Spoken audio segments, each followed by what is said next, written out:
මම විනාඩි 8ක කාලයක් තියෙන්නේ. විනාඩි 10ක් තියෙනවා. විනාඩි 8 විනාඩි 10ක් කාලයක් තියෙනවා. විනාඩි 10ක් කාලයක් තියෙනවා මූලාසනේ මන්ත්‍රීතුමිය මගේ වෙලාව අඩු කරන්න එපා. වෙන කෙනෙක් කියනවා.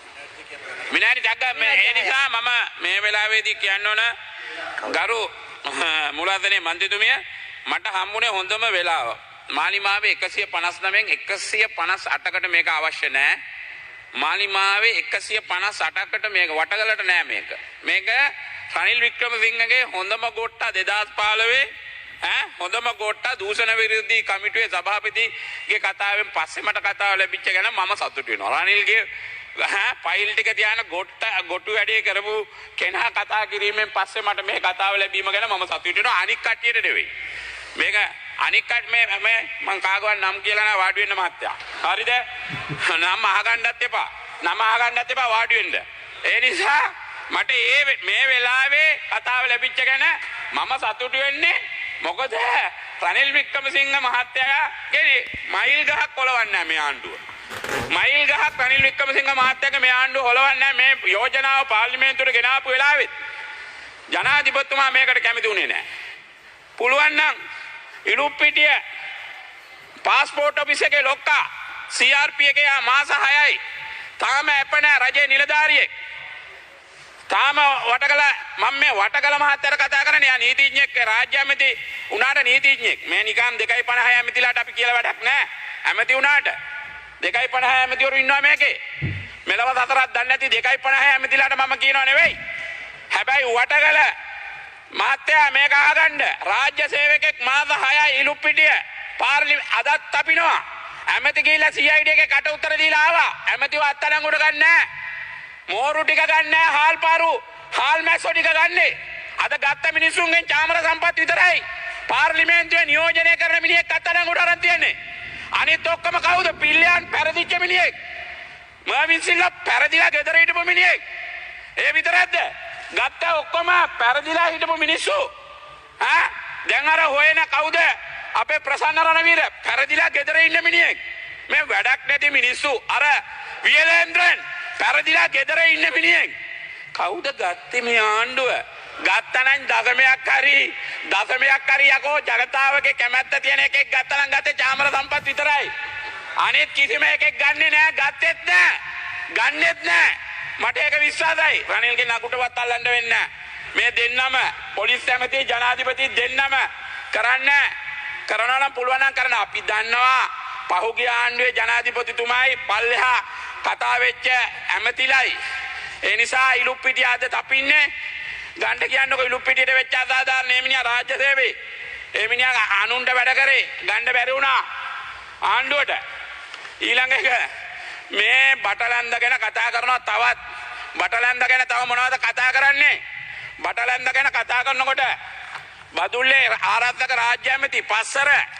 බදුල්ල මෝටර්ස් මස්කඩේ තිබ්බේ බදුල්ල මෝටර්ස් බෙරගල කැම්ප් එකක්ද තිබ්බේ බෙරගල කැම්ප් එක තමයි බටලන්දට වැඩිය ලොකුවට තිබ්බේ බෙරගල කැම්ප් එකේ ගෝනි බිල්ල කවුද බෙරගල කැම්ප් එකේ 88 89 අපිටත් අවුරුදු 20යි බෙරගල කැම්ප් එකේ ගෝනි බිල්ල කවුද බෙරගල කැම්ප් එකේ ගෝනි බිල්ල ඕගොල්ලෝගේ ඇමති මං අද මේ කතාව කතා කරායින් පස්සේ Facebook වලින් සමාජ මාධ්‍ය වලින් කවුද ගෝනි බිල්ල කියලා මිනිස්සු කියයි මම නම කියන්නේ නැහැ බෙරගල කැම්ප් එකේ ගෝනි බිල්ල කවුද කියලා බෙරගල කැම්ප් එක කියන්නේ ලංකාවේ දරුණුම කැම්ප් එක වද හිංසා දීපු කැම්ප් එක තමයි බෙරගල කැම්ප් එක බෙරගල කැම්ප් එකේ ගෝනි බිල්ලත් ඔය ඇමති කෙනෙක් අද ඉස්සරහින් ඒකත් මම මේ පාර්ලිමේන්තුවේදී කියනවා ඒ නිසා ඕගොල්ලෝ මම නම කියන්නේ නැහැ කිව්වොත් රෙදි නෑ කිව්වොත් ඇයි නම කිව්වොත් බය පාර්ලිමේන්තුවේ බය වෙන්න ඕනේ නැහැ මම කියන්න ඕනේ නැහැ තව ටිකකින් මේ කතාවෙන් පස්සේ බලන්න කියයි ආවලා කියලා කියයි මම කියන්න ඕනේ නැහැ අනේ ඒ නිසා මේ වෙලාවේදී කියන්න ඕන මම මේ බටලන්දට අමතරව කියන එක මහ ලොකුට දෙඩෙව්වා එදා අයවැය කතාවේදී අවුරුද්දට බඩු පාර්සල් දෙනවා කියලා දෙන්න බෑ ඒක දැනගෙන තමයි මිලියන 1000ක් වෙන් කරලා මිනිස්සුන්ට බඩු පාර්සල් 1000 මිලියන 1000ක දෙනවා කියලා ඡන්දය දැම්මා අන්තිමේදී මිනිස්සුන්ට හුප්පේ තමයි බඩු පාර්සලුත් නැහැ වියලි සලාක බඩු පාර්සල් බෙදනවා කියලා කොහොද දැන් මිනිස්සුන්ට දුන්නාද අවුරුද්දට සිංහල අවුරුද්දට බඩු පාර්සල් දෙනවා කියලා. ඒක දී ගන්න බැරි වුණා. අවුරුද්දෙන් පස්සේ දෙනකොට ආයේ ඡන්දෙත් ඉවර වෙලා කියයි ඊළඟ පළාත් සභා ඡන්දෙට බඩු පාර්සල් දෙනවා කියලා. අන්න ඒකේ තත්ත්වයක් තමයි තියෙන්නේ. මිලියන 1000ක් වෙන් කරා. මිනිත්තු බලාගෙන ඉන්නවා දැන් බඩු පාර්සල් එනකන් සිංහල අලුත් අවුරුද්දට වියලි සලාක දෙනවා කියලා. ඒ නිසා මම කියන්නේ මේ ජනතා විමුක්ති පෙරමුණට නිකන් අපි දන්නවා සිද්ධ වෙච්ච දේවල් ඒවා පුලා කියලා වැඩක් නැහැ. හරිනම් ට්‍රාන්ස්ෆෝමර් ගිනි තිබ්බේවට බස් ගිනි තිබ්බේවට මේ පොදු දේපොළ යටතේ නඩු දාන්න ඕනේ කාටද? වැඩියෙන්ම පොදු දේපොළ යටතේ තපින්න ඕනේ ඔය යහපැත්තේ ඉන්න කට්ටිය. වැඩියෙන්ම නඩු වැටෙන්න ඕනේ යහපැත්තේ ඉන්න කට්ටියට. දැන් බොරුවට මෙතන ඇවිල්ලා මේ බටලන්දක් ඇදගෙන අර උදේ මුජුබුල් රහමන් මහත්තයා කිව්වා වගේ මේ බටලන්ද ගෙනල්ලා ඕගොල්ලෝ ඇදගෙන නෑව මිසක් මේ අද දවස කතා කරන ලක්ෂ 75ක් වියදම් කළා මේ බටලන්ද ගෙනාපු යෝජනාව මේ පාර්ලිමේන්තුවේ ජනතාවට රටේ ජනතාවට මම කියනවා මේක අපතේම. මොකද මේකේ කිසිම දෙයක් රටේ ජනතාව මහින්ද රාජපක්ෂගේ මයිල් ගහක් කොලවන්නත් බෑ ඔයගොල්ලොන්ට. රනිල් වික්‍රමසිංහ මහත්තයාගේ මහින්ද රාජපක්ෂ මහත්තයාගේ චන්ඩිකා බණ්ඩාරනායක මහත්තයාගේ කිසි දෙයක් මේ ආණ්ඩුව කරන්නේ නැහැ, කරන්න පෙළඹෙන්නේ නැහැ. ඒක වගකීමෙන් කියනවා ඕනනම් ඔය පොඩි උන් ටිකක් අරන් දවස් 14ක් 15ක් ඇතුළට දාලා පොඩි චූන් එකක් ගන්නවා විතරයි. ඒ අරෙන්ට කිසිම චූන් එකක් ගන්න බෑ ඔයගොල්ලොන්ට. ඒකත් මේ වෙලාවේදී මම කියනවා. ඒ නිසා මේ වෙලාවේදී කියන්න ඕන ශ්‍රී ලංකා නිදහස් පක්ෂේ 18 දෙනෙක් මැරුවා. මැතිනිට අපේ මැතිනි අපි ශ්‍රී ලංකා නිදහස් පක්ෂේ ජනාධිපතිවරණේ වෙලාවේ අපේ ඡන්ද පෙට්ටි බර ගානක ඡන්ද දාන්න දුන්නේ නැහැ. ඒ නිසා අපි ජනාධිපතිවරණේ 89 පෙරදුනා. ඒ විතරක් නෙවෙයි විජේ කුමාරතුංග මැරුවා. අද විජේ කුමාරතුංග මරපු එක ගැන කිසිම කෙනෙක් කතා කරන්නේ නැහැ. ඒ වගේම රෝහණ විජේවීර මහත්තයා මැරුවා. රෝහණ විජේවීර මහත්තයාගේ පවුලට තාම කතා කරන්නේ නැහැ. අපි 71 පැත්තකට තියමුකෝ. 71 අපිට අමතක කරලා දාමු. 88 89 60000ක් තරුණයෝ ජනතා විමුක්ති පෙරමුණ හින්දා නැත්තම් ආණ්ඩුවයි ජනතා විමුක්ති පෙරමුණයි දෙගොල්ලම හින්දා 60000ක් තරුණයෝ මැරුණා. අද වෙනතුරු මේ ආණ්ඩුව ඇවිල්ලා දැන් මාස 6යි. අඩුම වශයෙන් පින් අනුමෝදන් කරලා දානයක්වත් ඔයගොල්ලෝ දුන්නේ නැහැ මේ ආණ්ඩුව.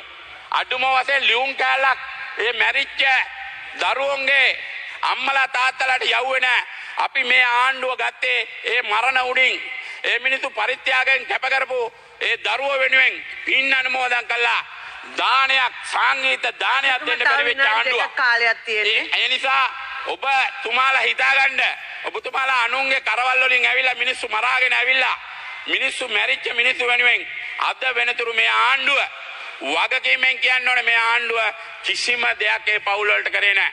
ලියුමක් ඇව්වේ නැහැ. මිනිස්සු වෙනුවෙන් බැලුවේ නැහැ, ඇහුවේ නැහැ, ගෙන්නුවේ නැහැ. අනිත් ආණ්ඩු හැම වෙලාවෙම අසාධාරණ වෙනුවෙන් මොන හරි කරා.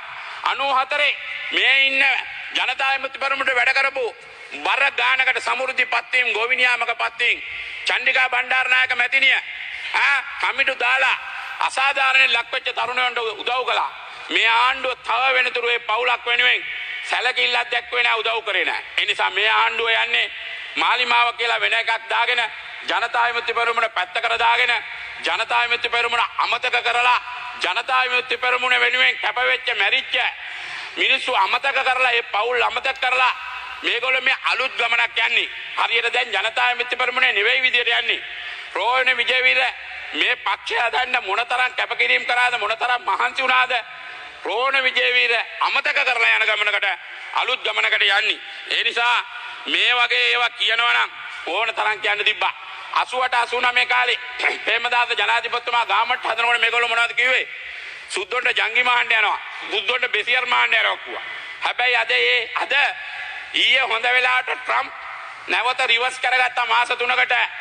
නැත්තම් එහෙම බලා ගන්න තිබ්බා වෙච්ච දේවල්. එහෙනම් ගාමට් ඔක්කොම වහන්න වෙනවා. ඇඟලුම් කර්මාන්ත ශාලාවල වල වැඩ කරන මිනිස්සු ඔක්කොටම ගෙවල් වලට යන්න වෙනවා. එහෙනම් අද පටන් ගත්තේ. එහෙනම් අද ඉඳලා පටන් ගන්න තිබ්බා හොඳ වෙලාවට රටේ මිනිස්සුන්ගේ වාසනාවට. මේ මිනිස්සුන්ගේ ආණ්ඩුවේ වාසනාවට නෙවෙයි. රටේ මිනිස්සුන්ගේ වාසනාවට අහිංසක වැඩ කරන ඇඟලුම් සේවක සේවිකාවන්ගේ වාසනාවට ට්‍රම්ප් එක පිටිපස්සට ගත්තේ හින්දා තමයි අද බෝනස් එක හම්බුනේ. නැත්තම් තමුන්නාන්තලාගේ ආණ්ඩුවෙන් බෝනස් දෙන්නේ නැහැ. තමුන්නාන්තලාගේ ආණ්ඩුව තාමත් එහෙනම් දුක් විඳිනවා අහිංසක මිනිස්සු. ඒවා හදපු මිනිස්සු වෙනයි අද මිය ගියත්. ඒවා වෙනුවෙන් වැඩ කරපු මිනිස්සු වෙනයි. ඒ නිසා තමුන්නාන්සලාට කිසිම දැක්මක් නැති ආණ්ඩුවක්, දැක්මක් නැති වැඩක් කරන්න බැරි බේල් වෙච්ච ආණ්ඩුවක් කියන එක මේ අවස්ථාවේදී කියන්න ඕන. ඊට වැඩිය කරන්න දෙයක් කරන්න පුළුවන් මගුලක් නැහැ. මේ පාර්ලිමේන්තුවට ඇවිල්ලා යන ගමන් බලාගෙන යන්න මේ පාර්ලිමේන්තුව හදපු ජේ.ආර්. ජයවර්ධනට පින් දීලා යන්න. මේකට බෝම්බ ගහපු මිනිස්සු ඉන්න ආණ්ඩුවක් කියන එක ප්‍රකාශ කරමින් මන් නිහඬ වෙනවා.